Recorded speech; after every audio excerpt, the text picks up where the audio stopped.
Looking pretty comfy there. Good tape? Bad tape. 1, 2, 3. This is what we have to do to go get drinking water. Somebody's lucky day. So this is something I'm really not looking forward to doing, but it's incredibly important. Wow, that's the piece of hose, huh? That's what could sink our boat.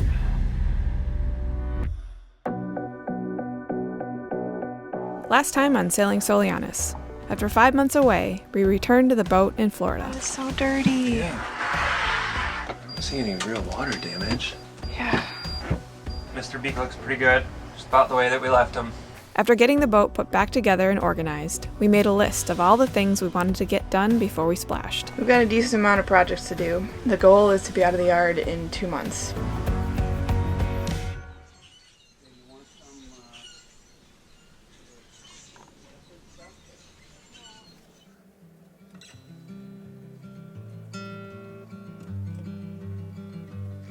So this morning we're going to measure our headsail.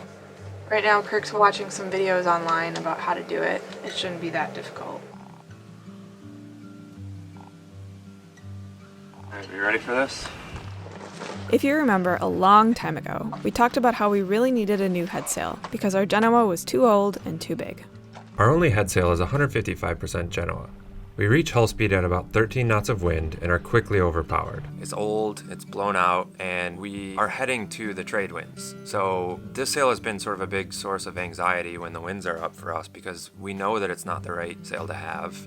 In any case, We need a new headsail. we need a new headsail. Well, we're finally getting around to placing our order with Precision Sails, a Canadian sail loft with pretty much the best customer service we've ever come across in the marine industry. Everything is done completely remotely. It doesn't matter where you are in the world. They guide you through taking your own measurements, you submit them online, and voila. In a handful of weeks, you've got a brand new sail. Okay, so we're gonna do leech first. Photograph of that. So that they can see it, you know? Got it? Got it.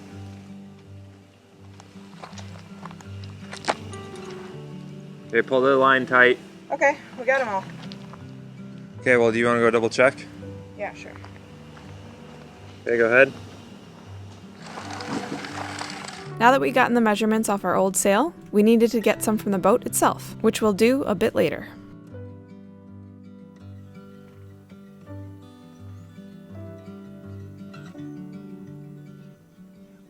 All right, going for a run. Bye. How far should I run? 2 miles. 2? At least 2. Okay, well, don't be too long because it's Okay. getting dark. Okay. Bye. Do you have the key for the gate? I don't. How was your run? Was it good? Really easy.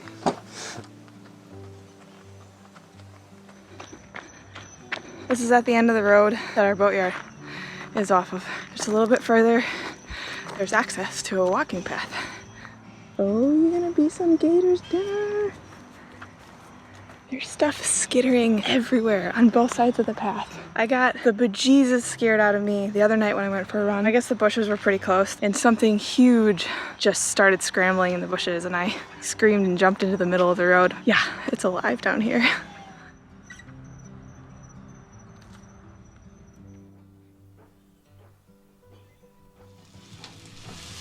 So this is something I'm really not looking forward to doing, but it's incredibly important.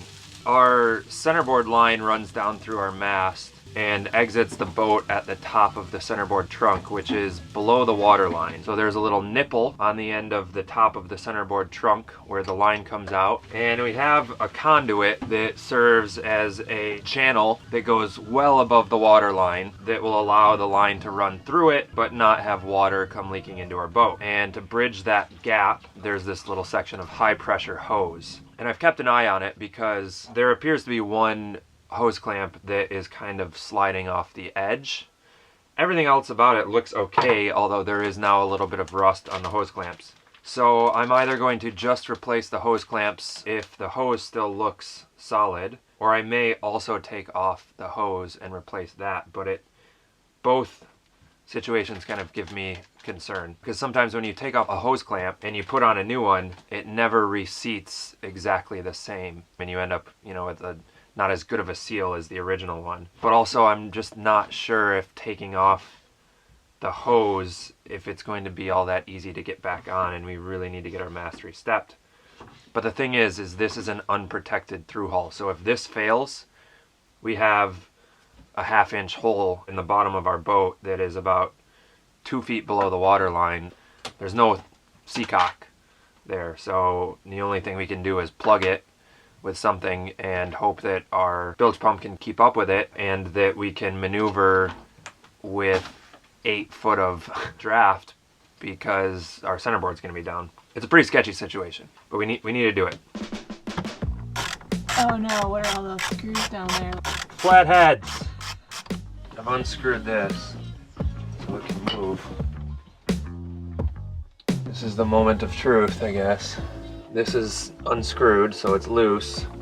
And I take a razor blade and I cut right through that. Oh man. You ready for this? No. Really? Okay, there's no turning back. Yeah, that's some heavy duty hose. God, that's what I feared. So this second hose clamp was pulling it off. Okay. Yes. Wow. Yeah, that like just fits. Wow, that's the piece of hose, huh? It's a piece of hose. That's what could sink our boat.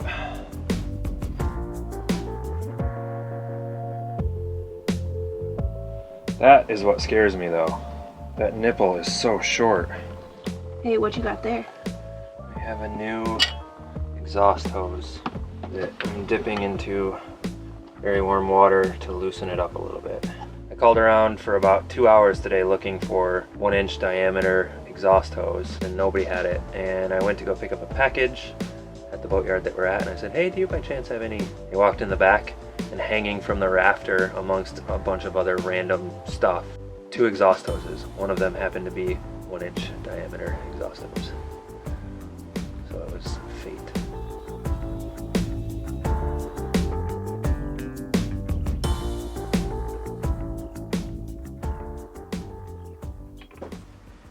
We got a shitstorm happening in the kitchen. You put in a raspberry in yours too? No, In your that's just G&T? no. I was just on top of the tonic. Can I do a raspberry gin and tonic? Yeah. I got a pressure cooker. I've never used the cooker, and it was still in the van in the box. And we really wanted to make this rice and bean and mango and whatever dish for dinner, and we found out that the only black beans that we have are dried. My hand has been forced. We need to make these beans. And we can't wait all night Meow. for them to soak. So here we go with the pressure cooker. So I pulled up on this earlier because they talked about showing 2 red lines, and that tells you how much pressure the cooker is under. But I pulled it up without reading the instructions. I got really scared because I thought maybe I wasn't supposed to do that, and I was like, oh my god, did I break my pressure cooker already? 1 cup of beans, some water.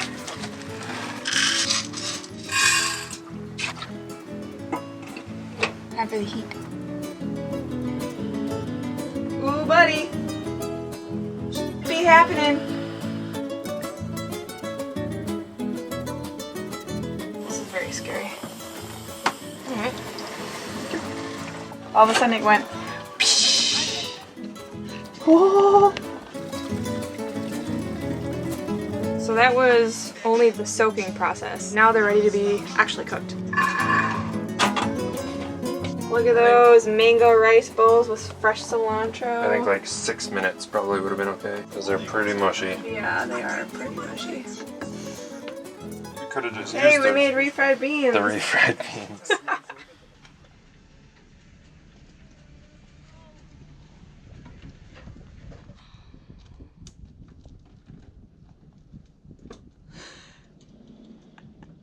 This is what we have to do to go get drinking water. Step 1, climb down the ladder with copious amounts of water jet. Step 2, remove all of the Reflectex in the window of the van. Step 3, forget that you are supposed to bring a filter and a hose to fill up the jerry cans and reverse down the street. Step 4, go back and get your stuff. Wait, what's step 2 and 3? I don't know.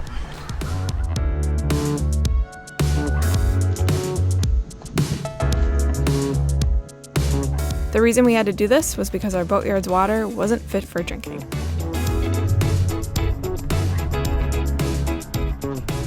Somebody's lucky day.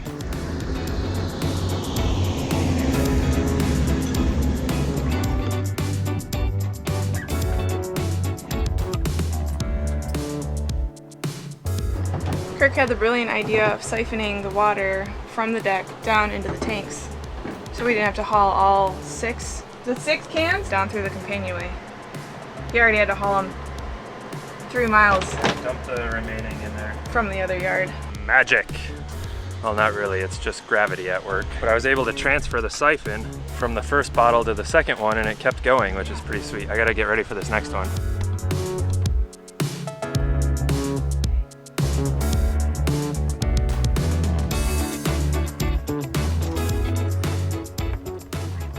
Tomorrow is Mast stepping day, or re-stepping day, whatever you want to call it. So Kirk is working on getting the mast prepped. This is so exciting. Look at how beautiful those spreaders are. Do you know why the nut goes on the bottom? So that water doesn't gather on it. No, that's not a bad idea though. I like where your head's at. The nut goes on the bottom so that if the nut were to come off, your bolt doesn't fall out. The bolt still stays in there. Yeah, hopefully. Ah, I got At it. least if you see the nut, like if you hear the nut fall off, all the way down there. and you kind of go, well, what the heck is that? It probably stays in long enough for you to figure that out. Okay, cool. So. Where'd you learn that? The I don't interwebs? remember. I don't remember. Maybe Bruce? Or I don't know. somebody in the flesh. I think it might have been someone in the flesh. So how did these get so pretty? Because they looked like crap before. They were just like a dingy gray. I sanded them down to bare aluminum, primed them, and then painted them back up. They're gonna get really dirty really fast because I forgot to get UV clear coat while I was at the hardware store today. Oh. And we're stepping the mast tomorrow, so. One of the things we have to do is actually slide the entire mast forward about 8 feet or so, because currently it's sitting under someone's boat, at least part of it is, and if it was lifted up now, it would smack right into their hull. We did this 6 months ago, right before we left Florida for the summer. Kirk and I both shimmied the mast out of the aisle so that people wouldn't hit it with their cars as they were driving by. How heavy is our mast, Kirk? Good question. It's at least, I would say, 500 pounds. Yeah? Yeah. Yeah, it is very heavy. What are you doing right now? I'm trying to get another block under here. This is like a low section, but it looks like... You're not going to be able to do that unless I lift the end of it. Alright. Ready? Yep. Lift with your legs, not your back. Come on, bird. More? Yeah. Let me come over there and help. All right. Yeah, we gotta back this out about 8 feet, Cliff, because it's underneath their hull. So. I just wanted you to know what you were signing up for. You know, Lauren, no offense, I'm sure you're powerful, but I'm not. I'm not. All right. You ready, Lauren? Yep. Okay. 1, 2, 3. All right.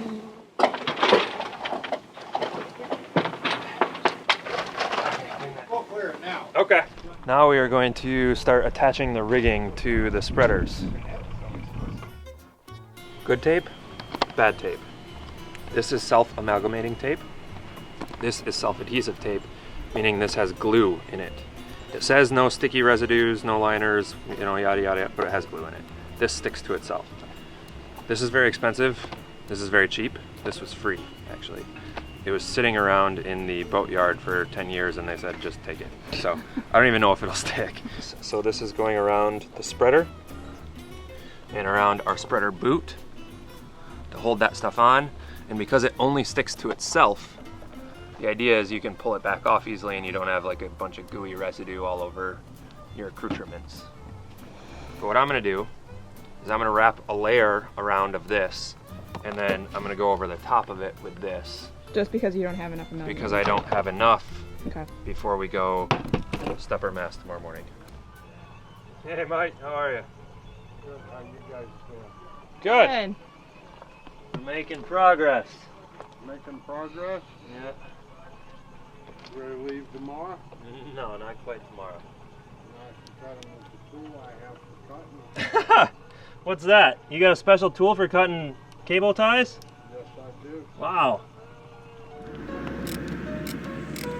It's mast stepping day. It's gonna be another month before we drop into the water, but this is the stuff that makes you feel good because it looks more like sailboat than not. Butyl rubber for the win. Yeah? Yeah, it never leaked. What did you have to do to get that off there? Pull Just unscrew really it. far and rock it back and forth. Really? Last night we cleaned up the mast. We attached the spreaders. I cleaned up all the stainless steel with some polish. They weren't really that rusty anyways. We did a good job in June doing that.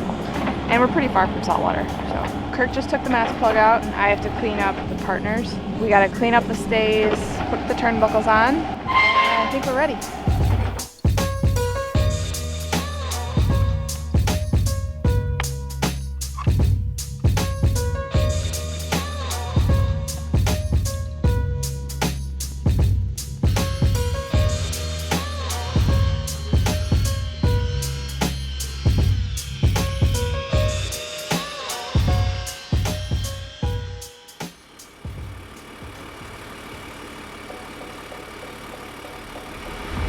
You guys ready? Where do you want me?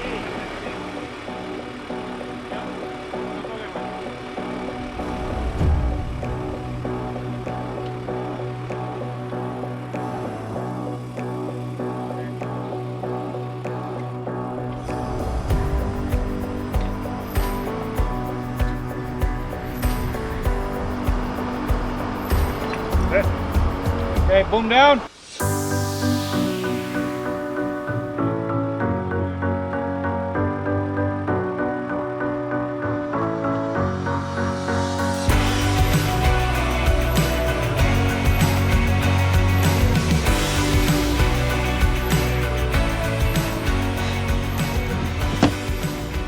Oh man, it feels like we just fought a battle. We're sailboat again. Yeah. Fish out of water.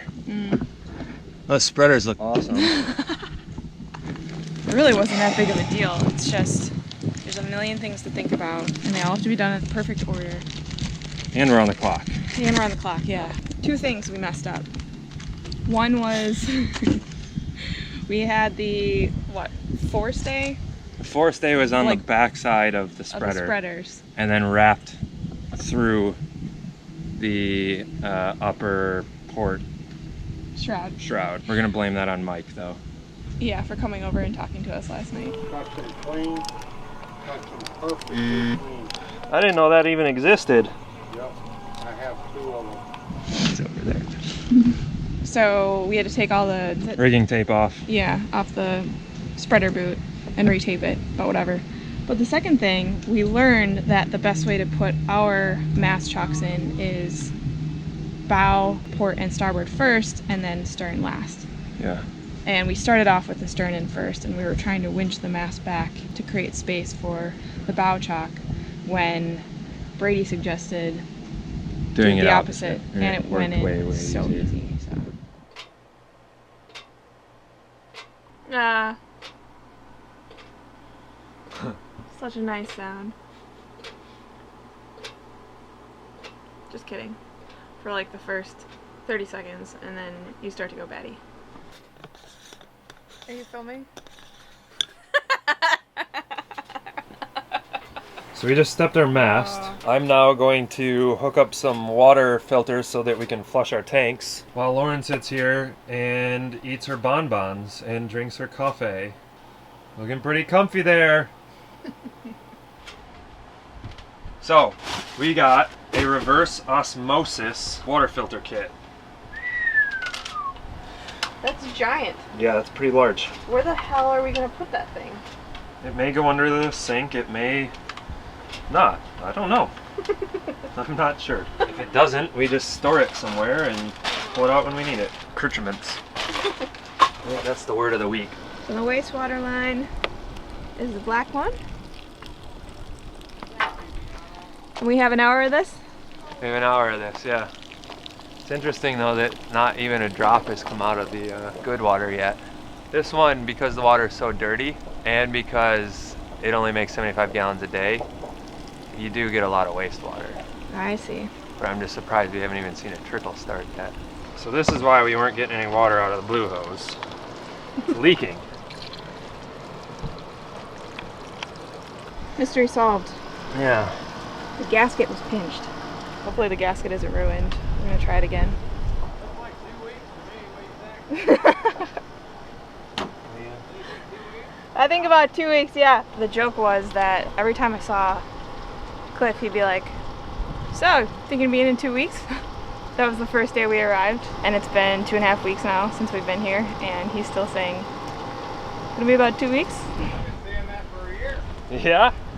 One of these days I'm gonna be right. Alright, so is it leaking now? There's water coming out of the blue one, so that's Yes. Looking good. no leaks? No leaks. All right.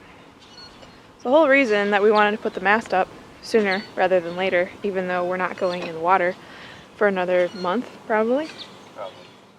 Or as Cliff would say, 2 weeks, is because we need to get some measurements for our new headsail that Precision Sails is making us. So we've got like 20 minutes of sunlight left. We're gonna bang this out, right?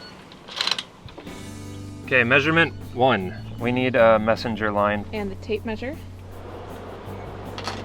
Beer? Beer. Measurement 1 is the furling drum height. Right there. Florida Hefeweizen. What do you think about those guns? Is that what you're showing me? Ooh. Happy hour is always accompanied by boat projects. Is it not? Yes. Okay. What's first? And the furling drum height, which is from the deck to the tack attachment point of our sail. So we're gonna call that 18 inches? 18 inches. Number 2. And then we're also just gonna tie this little messenger line onto the bottom here. In case the tape measure breaks, is what you're saying. Yeah, in case the tape measure breaks, or we can pull our whole setup back down.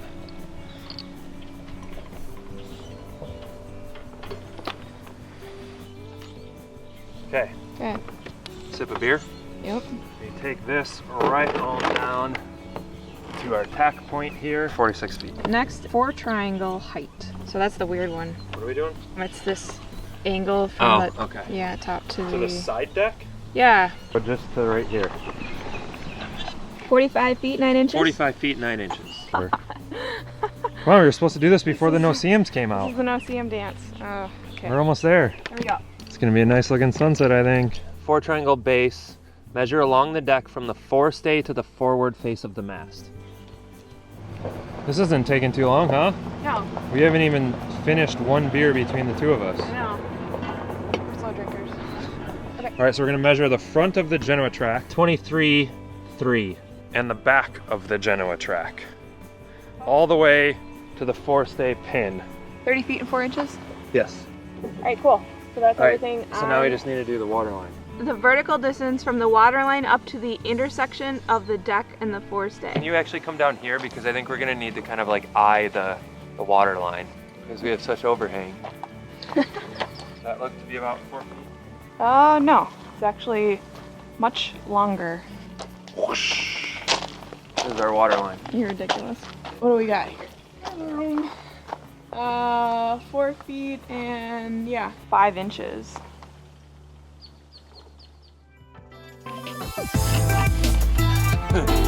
It's a big day today. We are painting. We've had a bear hull for 6 weeks now. Pretty freaking stoked.